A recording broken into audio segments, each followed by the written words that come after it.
I only had one terrifying experience with a live television show. Uh, and that was on Omnibus, which was a very popular Sunday afternoon show, emceed by Alistair Cook. And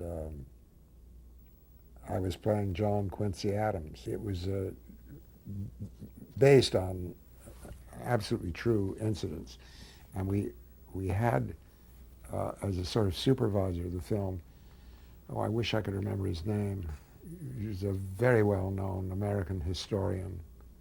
And it was up to him to see that we didn't muck up the speeches and that we said only what John Adams or John Quincy Adams or the Speaker of the House, what they actually said.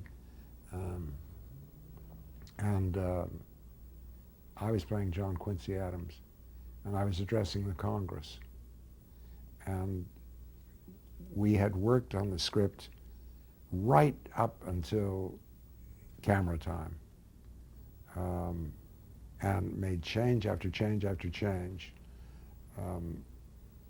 And there was no question of learning it all. It just wasn't time because of the changes. And so there were teleprompters, but in those days it was a rather old-fashioned machine, the great sheet of yellow paper which rolled like this. And the operator had to keep pace with the actors. And there had been changes made in the script, as I say, right up to the last minute. And we got to a speech which I didn't know by heart, but which I had to make. And I was looking at the teleprompter. Couldn't do it now because now I've only got one eye. But I was looking at the teleprompter and I was speaking. And suddenly I realized that the teleprompter had jumped a piece. It hadn't caught up with the last changes in the final rehearsals, dress rehearsal.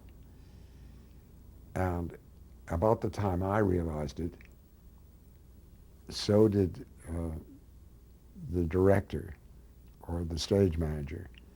And the poor teleprompter man came rushing out, and he did something to the machine, and the machine suddenly reversed itself. So that it did this, and then it did that, and then it did this. I didn't know where I was at, and I remember, and then a stage manager flung himself down. I was talking, and he flung himself down onto the camera, and he held the script up like that to me. Well, my eyesight wasn't as bad as it is now, but I couldn't, it was all I could do to see the script, let alone what was written on the page. And I heard myself say, "Gentlemen, I am at a loss for words." Boy, was I ever. I don't remember how we got out of that one.